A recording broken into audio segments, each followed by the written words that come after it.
ਜਾਵੇ ਗੱਡੀ ਸਾਹਮਣੇ ਘਰ ਦੇ ਬਾਅਦ ਕੀ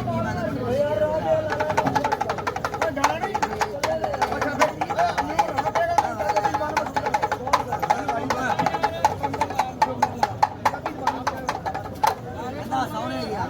ਸਾਹਮਣੇ ਤੇਰੀ ਬਾਤ ਨੇ ਪਾਗਲ ਕਰਦਾ ਸੁਬਹ ਸੁਬਹ ਦੇ ਨਾਲ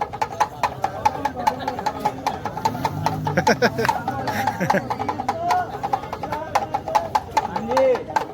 ਕਹਿੰਦਾ ਬਾਪ ਕਰਵਾ ਬੜੀ ਖੁਸ਼ ਤੇ ਬੜੀ ਰਾਜੀ ਬੜੀ ਤਗੜਾ ਸਭ ਅੱਲਾ ਦੇ ਪਿਆਰੇ ਅੱਲਾ ਸਲਾਮ ਦੁਆਰਾ ਜਿਹਨੂੰ ਅੱਲਾ ਨੇ ਇੱਥੇ ਅੱਲਾ ਦਾ ਪਿਆਰੇ ਹੀ ਔਰ ਤੇਰਾ ਅੱਖ ਰੱਖੇਗਾ ਤੈਨੂੰ ਦੇਗਾ ਅੱਲਾ ਨੇ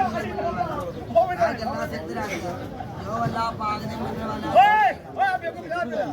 ਇੱਧਰ ਆ ਕਿਹਦੇ ਮੰਨਣ ਵਾਲਾ ਦੇਗਾ बादशाह ने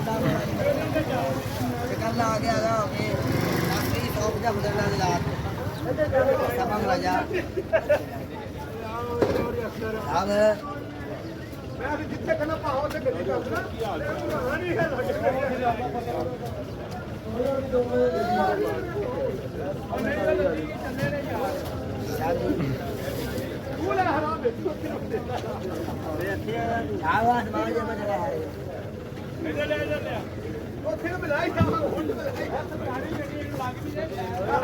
मैं 100 देगा आज दे आएगा शाम